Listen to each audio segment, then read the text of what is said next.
Hey y'all. Let me get this set up right here.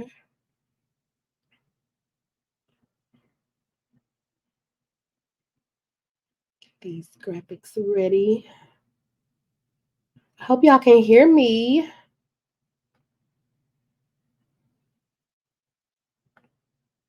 I'm a little under the weather, by the way, so please excuse my voice.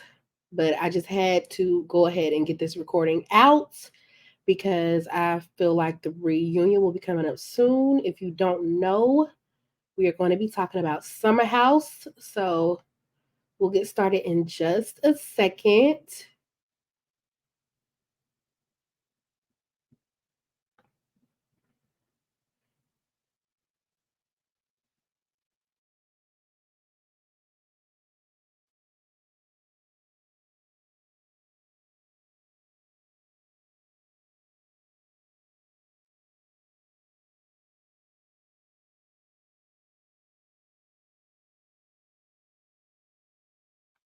Okay, got that already. Okay, so hey y'all. Welcome back to my channel. For those of you who are new, welcome. For those of you who have been around for a while, I'm back. I know I've been gone, but I'm back. And as you can see, we're doing something a little different, something a little new. I've been wanting to do a podcast on my channel forever now. I just haven't been consistent, as you can see, with my YouTube channel in the first place.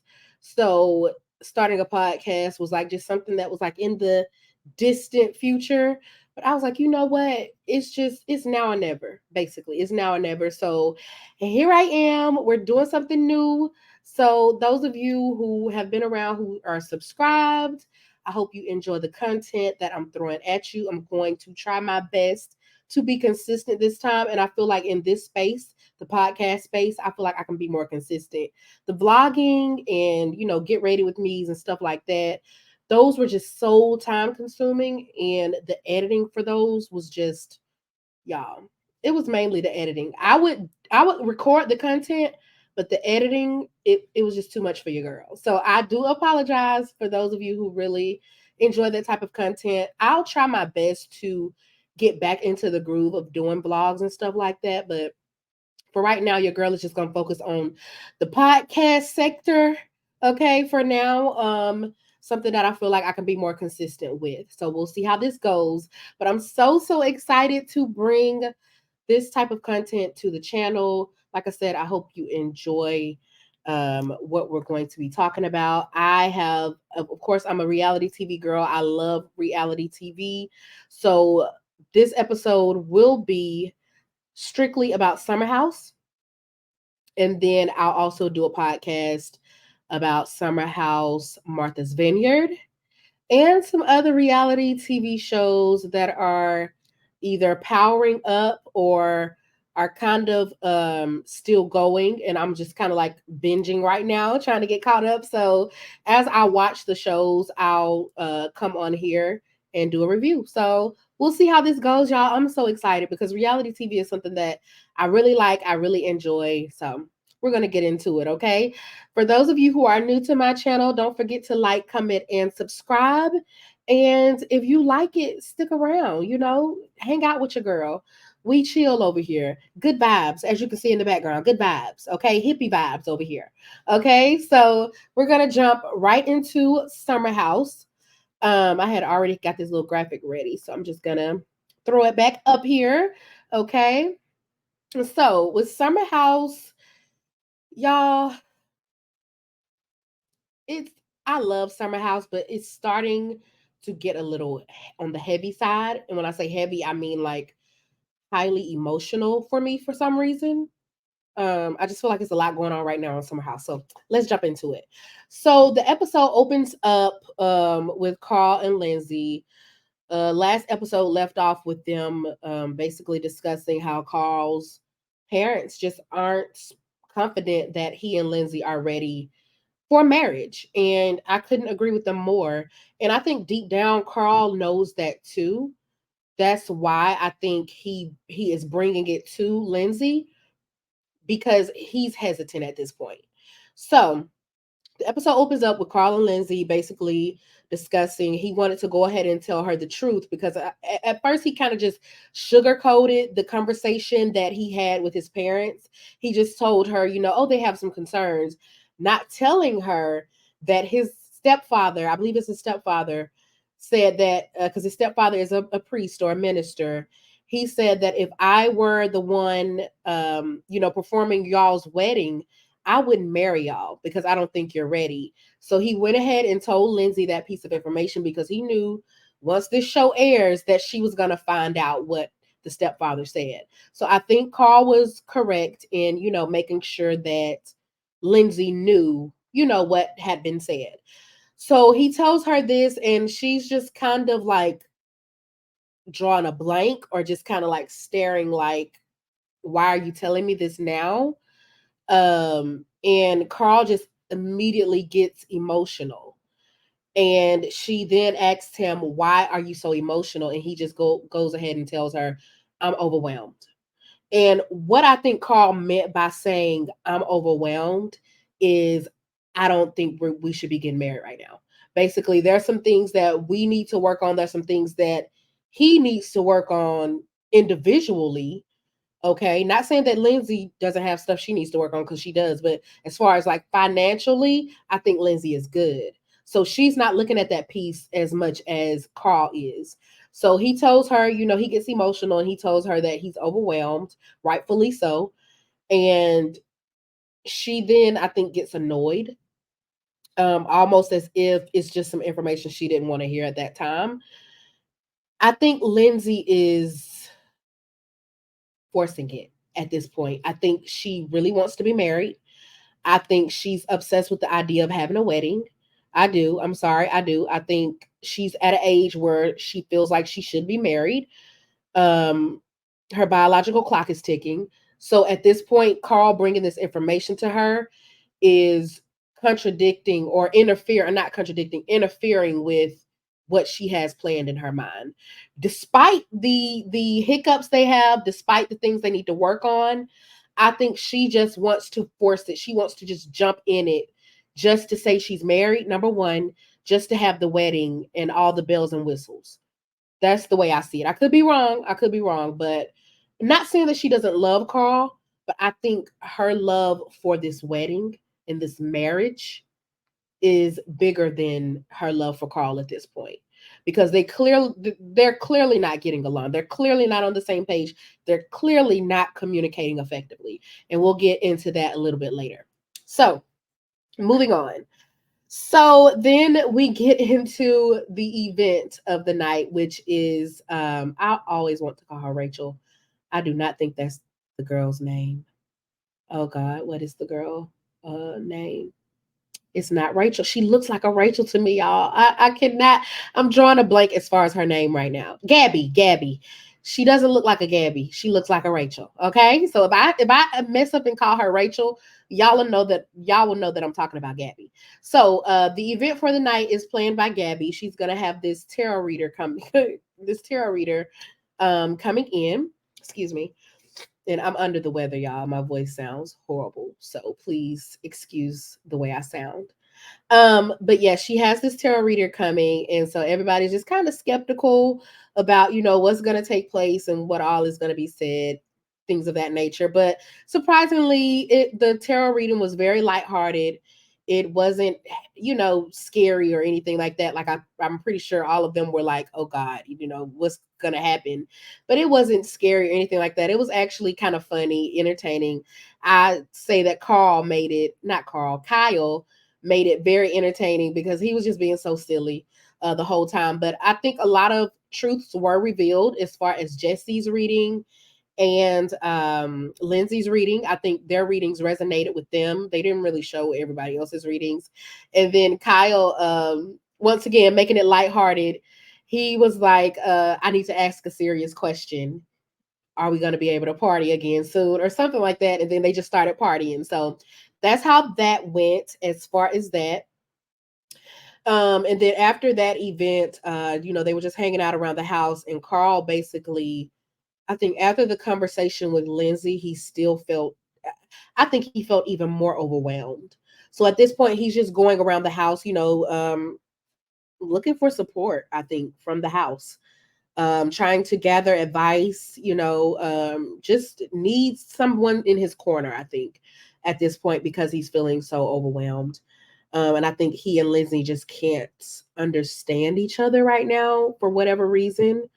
Um, and it's just very difficult to navigate for both of them, I would say, but more so for Carl. So, yeah, so I just kind of feel bad for Carl in a way, but at the same time, I can also kind of have sympathy for Lindsay because I think she was just so blinded by what she wanted as far as like getting married, the white picket fence and the nice house and kids. I think that she got in too deep without really looking at, okay, is Carl the man that can provide this lifestyle for me? And I think she's at the point now where she knows that he can't. Unfortunately, not right now. At least not right now. So it's just a very unfortunate situation. I really hate it. It's very tense at this point between Carl and Lindsay. And I think the whole house can feel it. So then we move on into Amanda. And after the tarot reading, I think a lot of things were also confirmed for Amanda, in the fact that she has basically abandoned her dreams for Kyle's business, Loverboy. And I think at this point, she's kind of regretting it. I think she wants to do more on her own and still be present and supportive of Kyle's business, but just kind of venture off and actually chase her dreams or pick up her dreams because she basically left them for Kyle's dreams. Um, so she's just trying to figure out, how to have that conversation with Kyle and how to go about it. She had already talked to Sierra and Paige about, how to go about communicating it to Kyle. Um, so then they end up having a pool party, which was just very chill, very laid back. And at the dinner the night before, Sierra was kind of rude to Jesse. And I feel like Jesse is just such a sweetheart. He's just such a easygoing guy. He's always smiling, flashing that big wide smile. He's just such a nice guy. And what she said to him that night before at dinner was kind of rude. I don't think she meant it in the way that it came off. She basically called him a trash bag, because she told him that she would never introduce him to any of her friends because she feels like he's a player, basically. But I think Jesse is just very particular in what he's looking for, in a woman. And so he plays the field. He plays the field and he has no shame in it. And so I think that resulted in her calling him a trash bag, but she could have said it a little nicer or used a different term. I don't know. But anyway, so at the pool party, I think Wes had pulled Sierra to the side and told her that she kind of hurt Jesse's feelings. And so at the pool party, she made sure to go up to Jesse and, tell him that she didn't mean to come off as rude as she did. And that, she apologizes for how she came off and they make up or whatever. And, she says she's sorry. And Wes is like over talking to someone and she looks at Wes and she was like, can I kiss Jesse? Because we just made up. Can I kiss him? And Wes was like, yeah, sure. I don't care. And she was like, on the lips. And he was like, yeah, sure. I don't care. And so she kisses Jesse on the lips. They kiss and make up, literally kiss and make up. And then she says, I have a cool boyfriend, referring to West because he let her kiss Jesse. And so everybody's like, what? You just referred to West as your boyfriend? Ah. And so it's like she's trying to like keep it quiet because she doesn't want West to hear that she just basically called him her boyfriend. So I thought that was really cute. And then after that, they are getting ready to go on a boat ride. So they're just having a day full of water from the looks of it because they have a pool party and then they're going to go get on a boat surrounded by water. So it must have been hot that day.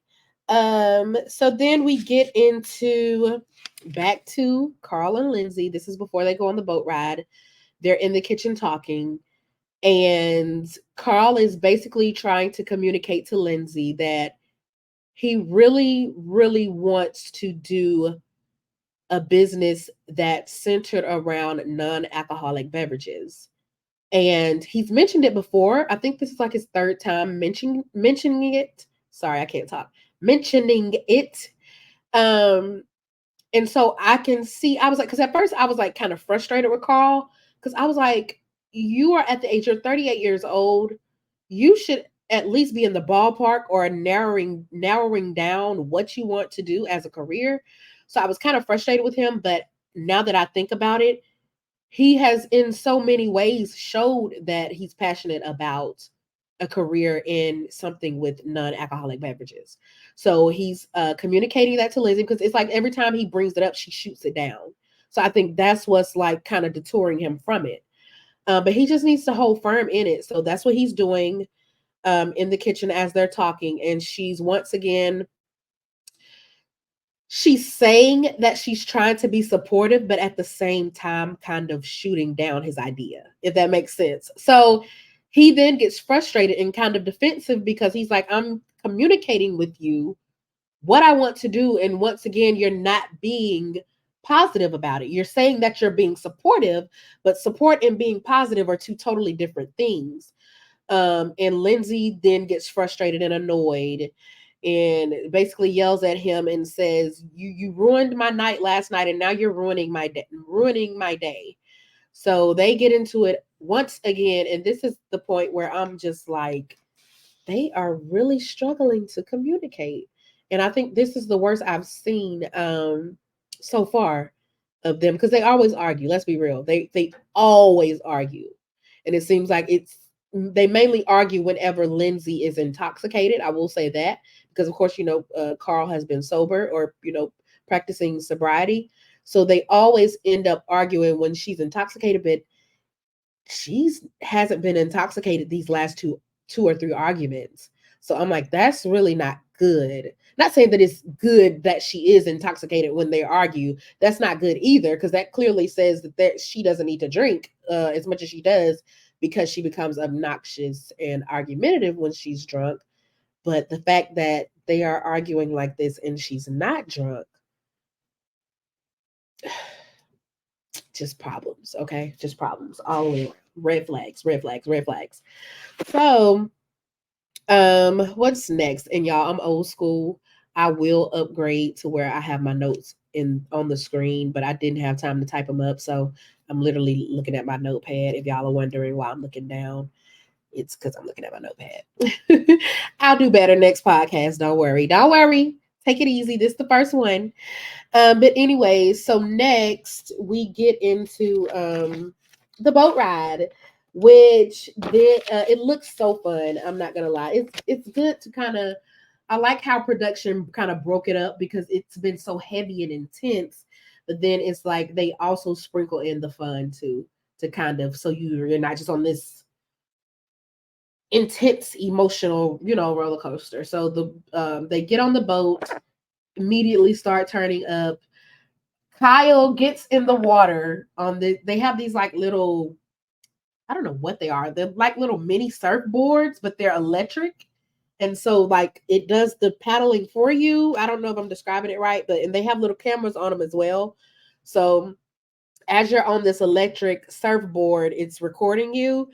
And Carl some kind of way lost his bottoms, his swimming trunks in the water as he was on this surfboard. Y'all, when I tell you, I literally laughed out loud. I laughed out loud, because he is tan from the waist up, basically. Like, and then where his behind is and his private parts is just pale white, y'all. Like I don't think I've ever seen anybody that white in my life. Like I'm like literally he is so many different colors from the waist down. It's hilarious. But so he loses his pants and you can see his little white butt on this surfboard. Pale white butt at that. And so luckily, Sierra has spare shorts and he can fit it. He was able to fit them. So he was able to get himself covered because he was just covering himself with a seashell until Sierra got him the shorts. So I thought that was hilarious. I literally was in here laughing. Um, so they also have a conversation. So it's Wes and Paige. Of course, Paige and Sierra are very close. So Paige is just basically telling Wes, like, don't hurt her. I love her like a sister. Do right by her. And she was like, I've heard that you were like texting other girls or whatever. And he's honest about it. He was like, well, yes, I am, because Sierra and I aren't exclusive. And I think, honestly, with West, I think he just went head over heels for Sierra when he first met her, like literally love at first sight. But Sierra had her guard up. Therefore, Sierra was sending mixed signals. And I think that made West afraid of rejection. So, whereas in the beginning, he was just so gung ho for Sierra and ready to just jump in head first, I think he's pulling back now because of the mixed signals and the guard that she had up in the beginning. And it would happen right as she's letting her guard down. That's always how it seems to be, like, at least even in my experience. As soon as I let my guard down, it's like that's when the other person is like pulling away because they think they're about to get rejected. So I think it's kind of like a tug of war between Sierra and West right now. And we'll get into that later because exactly what I just explained is the conversation Sierra and West are going to have later.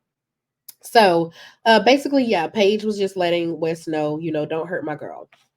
So they then are on the boat, still on the boat, partying, and that's when Amanda decides to pull Kyle to the side and tell him about her dreams and what she wants to do and how she loves supporting him and Loverboy, but Loverboy is his baby, not hers. Kyle immediately gets defensive and goes into this rant about how much he needs her for Loverboy. Loverboy is not doing well right now. How dare you try to leave Loverboy at a time like this? Da da da da da. And Amanda steady telling him, I'm not leaving Loverboy. I'm just letting you know that eventually I want to chase my own dreams. I'm still going to support you with Loverboy. That's not going to change. But I need to do what's best for me and my career. And Kyle is just not trying to hear it at all. He doesn't even ask her what her dreams are. He doesn't even like try to pick her brain about it. He literally goes right into Loverboy mode. Like Loverboy, Loverboy, Loverboy. Like I could care less what my wife dreams are right now. I'm so focused on making sure Loverboy stays afloat. So they get frustrated with each other, and I'm like, oh gosh, here we go with another couple who's probably about to blow up.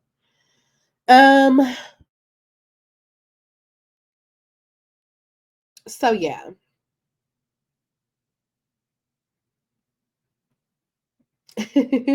So when they get back to the house, I think Kyle then realizes how or he reflects on how the conversation on the boat went, and he tries to apologize to Amanda. By then, Amanda is pissed off. She tells him not right now. Basically, like, give me time. I'm gonna need time to cool off. Basically, like, you've made me mad. I don't want to talk right now. And she just kind of walks off. So then he says, I forgot what he said. Oh yeah, he was trying to apologize, and he said, I just want to apologize for, and she cuts him off and says, for being selfish or thinking about yourself or something like that. She says, he immediately gets mad, storms out of the house, slams the door, and calls her the B word. Yeah. I've never seen Kyle get that mad before. Um, at least not towards Amanda. So yeah, he then gets mad and he goes outside and throws something against the house. And that's when it catches Danielle and Carl's attention because they were outside probably talking about he and Lindsay. So Carl and Danielle try to like calm Kyle down, but there's no calming Kyle down right now. So they just kind of let him pitch a fit and they continue, just talking or whatever. However, Kyle then gets even more upset, and all of a sudden you hear yelling, which he was intoxicated. He was intoxicated, so he was having like a intoxicated rant, I guess. You hear yelling, and next thing you know, he's crying in the car. And so Danielle runs after him to make sure he wasn't trying to drive or anything. She was like, "Oh no, I hope he's not driving." He wasn't trying to drive or anything like that. He was literally just sitting in the car crying. So Danielle goes and consoles him, and he's just like, "I just need a minute." So she gives him a minute, to calm down. But I think he still just was. I think Loverboy is more. I think Loverboy just isn't doing good right now. His business isn't doing good, so it's deeper than what people in the house can see because he's not being upfront about it. But I think in so many he kind of gets into it later in the episode. But yeah, I think it's stress from his business. I don't even think it's so much of Amanda wanting to chase her dreams. It's the business. So then we go from Kyle crying in the car to Jesse crying in the car. And I'm like, oh God, everybody's just crying in the car tonight, like on Friday. He gonna cry in the car. Everybody's just crying in the car tonight. So Jesse was in the car crying, and my heart goes out to Jesse. As you all know, Jesse is a 5-time cancer survivor. Or if you didn't know, Jesse is a 5-time cancer survivor. He's had cancer 5 times and beat it. He's had testicular cancer, um, which resulted in him only having one testicle. And recently, he felt something in the one testicle that he has. So he's freaking out. And of course, he scheduled an appointment as soon as he felt it, which is so good that he's like self examining himself. Because a lot of people don't do that, me included. I do not self examine for breast cancer like I should. So, hats off to him for doing that. But my heart goes out to him because he's terrified right now. And he's in this house full of partying people trying to put on a good face. But deep down, he's literally terrified because he's been through this so many times. And I'm sure each time is different. Each time is probably more scarier than the next because cancer is a beast, can be a beast. So, he's scared and rightfully so. So West is able to, go to the car and console him and just basically kind of cheer him back up like, man, everything's going to go great. I'm here. I got you. And Jesse just tells him, I'm not used to being this open and vulnerable with people, but this is just a very scary time for me right now. And I think he really appreciate, West being there for him, and he's comfortable around West. He and West are very, very close, almost like brothers at this point. So, yeah, it's just my heart goes out to Jesse. It really does. He's such a cool guy.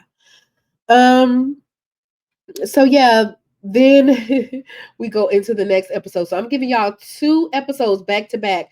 So stop what you're doing and like the video if you're still here. So you might as well like the video if you're still here.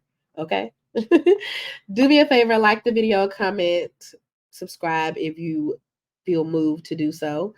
And I'm gonna take just a quick break, y'all, because when I tell you your girl needs some water. So hold on 1 second and I'll be right back.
Y'all, I was doing all this talking and I was on mute.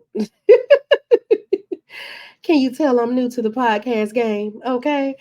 It's just like in Zoom meetings, though. I always do that. Like for work during Zoom calls, I'm always just like talking and on mute. And so all my coworkers are like, "You're on mute. You're on mute." Oh, boy, I tell you, technology. So, as I was saying, the episode opens up basically with Carl. I mean, not Carl. Kyle. You know, pitching a fit, throwing his tantrum or whatever. He, starts packing or whatever. But I think before that, I think I'm getting ahead of myself. So let me go back. Yeah. So Danielle and the boys end up going out to the club. The girls were really not feeling it. They were like, we are dressed for bed. We are going to bed. So all of the other girls end up going to bed, and Danielle goes out with the boys. Danielle is one of the boys. Okay, as far as she's concerned, Danielle is one of the boys. So they go out to the club, turn up, get back around like 3:30ish in the morning. Of course, I already knew, like when I saw Wes come in, I was like, oh, he's about to go snuggle up with Sierra. And sure enough, he comes in and goes and gets right into bed with Sierra. I think it's just so sweet how they, are so intimate and just cuddle and like to snuggle up with each other. Um, I really hope they make it. I don't even know their status at this point. They probably aren't. I don't know what their status is, but I love them as a couple for whatever reason. They're so cute to me. Um, and then it was so funny. Kyle tries to snuggle up with Amanda, and she's like, no. Like you can tell she was like halfway still asleep, and like she felt him, I guess, trying to like snuggle up with her. She's like, no. And I was like, oh God, bless his heart. So she was like, no, leave me alone. You just pitched a fit with me tonight too. Please don't touch me. Um, so then we once again, the next morning when everyone wakes up, Carl and Lindsay are talking in bed. They try to make sense of the argument they had in the kitchen before the boat ride. To me, I think neither of them had really cooled off after that argument, which is why this conversation in bed the next morning, it shouldn't have happened because it just added more and more, I think, to the argument. Um, I put in my notes here, they want something from one another that they aren't getting. Carl says that he needs someone who's soft and gentle and positive. Lindsay says that she needs a provider and someone headstrong and da da da. They want things that neither of them are, if that makes sense. So I'm like, how have y'all been together this long and just now realizing that what you want, the other person can't offer because that's not who they are? Lindsay's not soft by a long shot. I'm sure she can be at times, but for the most part, she has a very strong alpha female type personality. So you're asking her to be soft and tender, you're asking her to play a role. You're not asking her to be who she truly is. And vice versa. You want a provider, headstrong, hard, ugh, lion, hear me roar type man, and that's not who Carl is. He's gentle. So it's a lot of things that are being revealed between the two of them that I'm like, wow, and y'all were really considering getting married. Interesting. Um, which it takes a long time. Don't get me wrong, in any relationship, you are constantly learning each other. But those are things that you should have caught at the beginning of the relationship, not when you're trying to walk down the aisle, basically, is what I'm saying. So, anyways, um, I think they should have waited and cooled off basically before they had that conversation the next morning. So then the next scene is of Paige and Sierra trying to talk some sense into Kyle. Now, what I will say is, yes, Kyle shouldn't have thrown a tantrum like a little boy the night before. However, I understand that Sierra and Paige are trying to support Amanda and have her back. But at the same time, I think there is still a line when you're dealing with married people. As a friend, you support your friend, but you don't get so involved in your friend's marriage to where you start to disrespect her husband. I know if it were my friend, I appreciate you for having my back. However, I got this. I don't need you trying to reprimand my husband for me. And of course, Amanda wasn't in the house at the time. She had no clue that it was going on. She was out at the pool. So Sierra and Paige are telling, trying to explain to Kyle, you need to let Amanda chase her own dreams, do what she needs to do to feel whole and to feel like she's doing something with her life besides taking care of your company, basically. Kyle is then trying to explain to them that Amanda is a vital part of his company. She's the creative director of his company or marketing director or something for his company, some big position, basically. And so he's trying to explain to them, like, I need her. I'm not just trying to be selfish, but right now I really need her. And so that's when I think he finally opens up about the state of his company, because Sierra then says, she's like, uh, Loverboy could be in the tanker tomorrow. And he was like, Loverboy is in the tanker. And I think Paige and Sierra just kind of skate over that when he says it, or they don't take him seriously when he says it. But I'm looking at him like, oh, Loverboy is in some financial trouble, is what it sounds like. I don't know, allegedly, I don't know, but the way he said it just sounded like Loverboy is in the tanker, like in the tanker. So I think, like I said, at a certain point, Sierra and Paige need to kind of draw back because you don't know the whole situation. I'm all for Amanda chasing her dreams and being the woman she needs to be. But when it comes to them and their marriage, I think that's where they kind of need to take a step back. And then Paige kind of says, 5 years later, I don't want to hear that you all are separated or getting a divorce because you chose Loverboy over her. And that's a good valid point that she made. And I think that's kind of just where they should have left it in the first place. That should have been the grand scheme of the conversation versus them blowing up and kind of double teaming him, because that wasn't cool. That wasn't cool. That's never cool to double team, someone like that. So, anyways, they have that conversation, and then they relay it to Amanda, like, hey, we just got in an argument with your husband. And Amanda's like, whatever. I'm done with it. I don't, want to speak on it right now, whatever. I think she's just kind of over it at this point because she's used to dealing with Kyle. So, yeah. And Kyle is like clearly stressed. And I think he just has a hard time processing his emotions. Clearly. That's why he behaves as a little boy. He reverts back to a little boy whenever his emotions come into play. And then Carl finally he goes out to the pool after talking to Carl in the room, because he just starts, like, after getting into it with Sierra and Paige, he just starts like packing his bags and like crying again, like a little, I hate to say crying like a little boy because he obviously was hurt, but crying again. And oh, excuse me, crying again, and kind of just talking through it with Carl. I think Carl was able to kind of get through to him because he then goes out to the pool and basically, kind of apologizes to Amanda and cries to her. He's very emotional with her. And so she just kind of, comforts him and consoles him.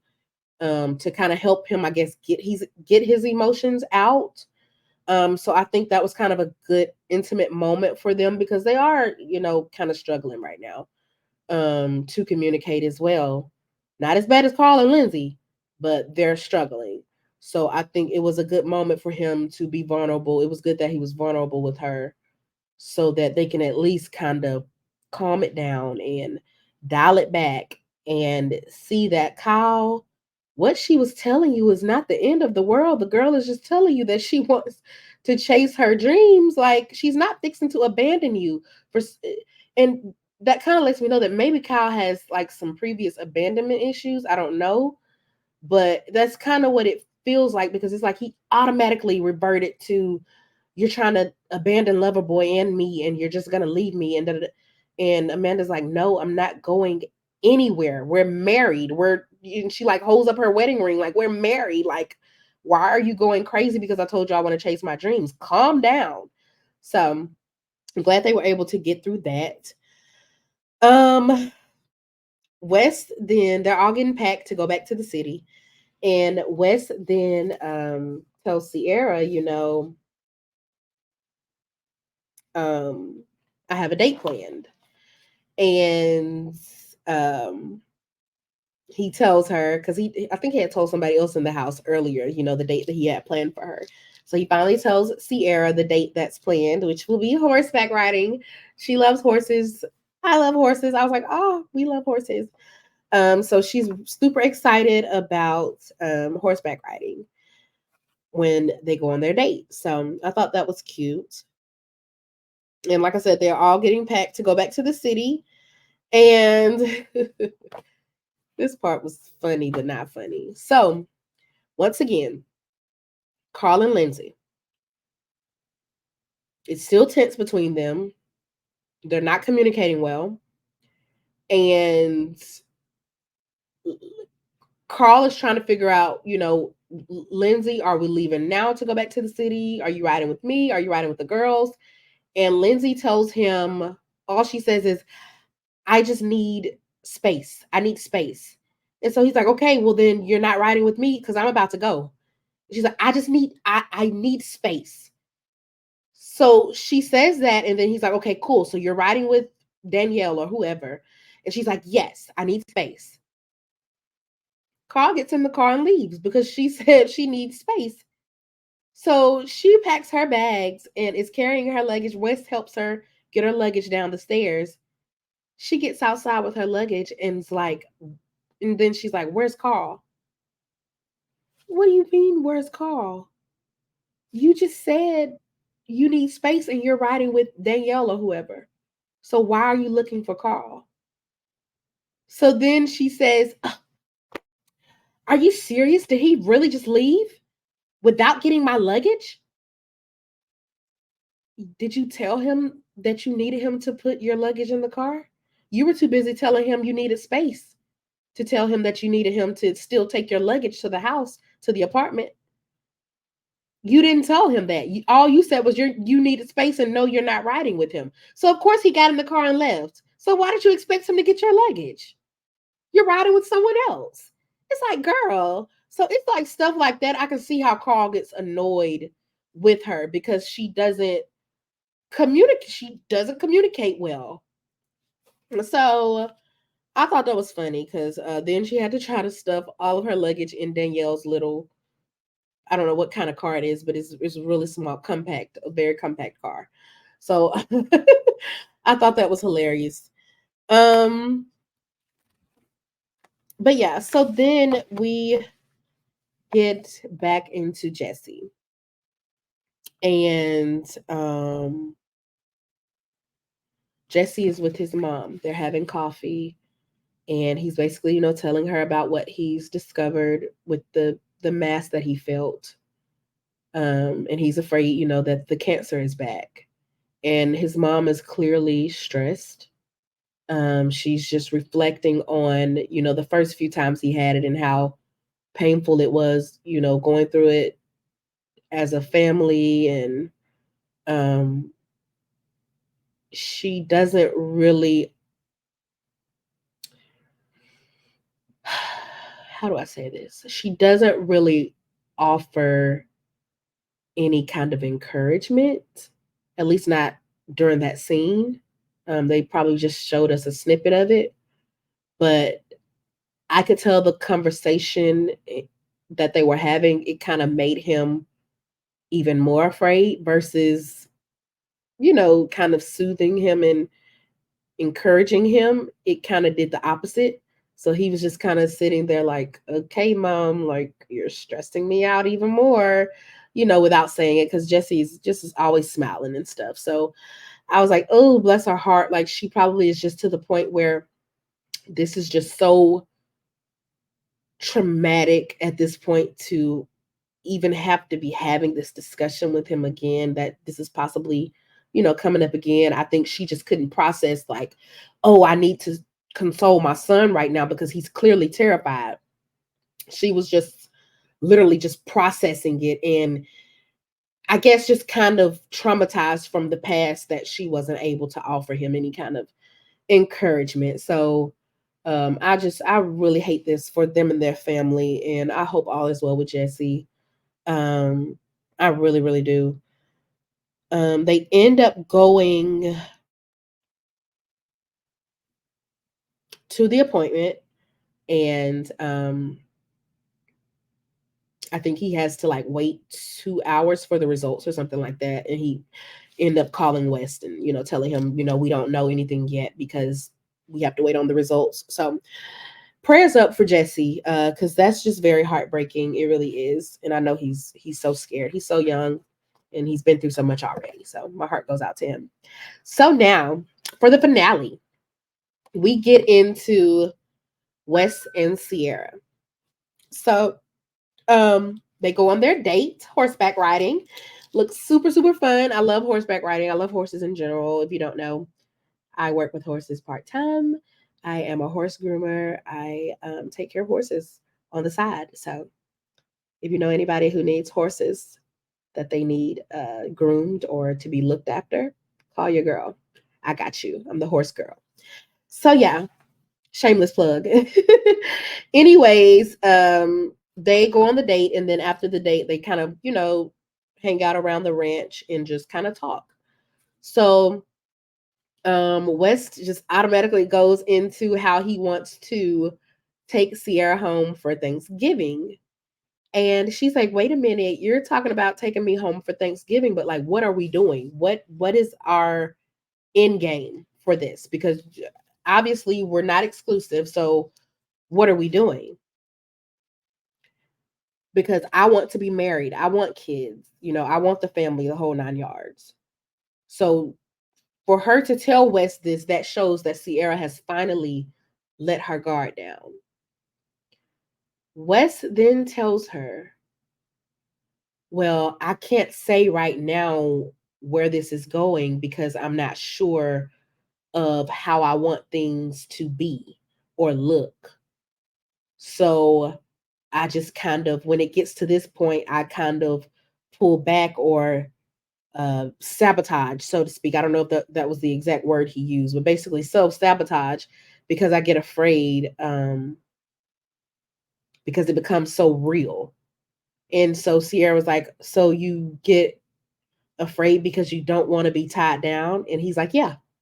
So I'm like, ugh, all this chasing and wooing Sierra, and now all of a sudden you're saying you don't want to be tied down? And that's when I put in my notes, I said,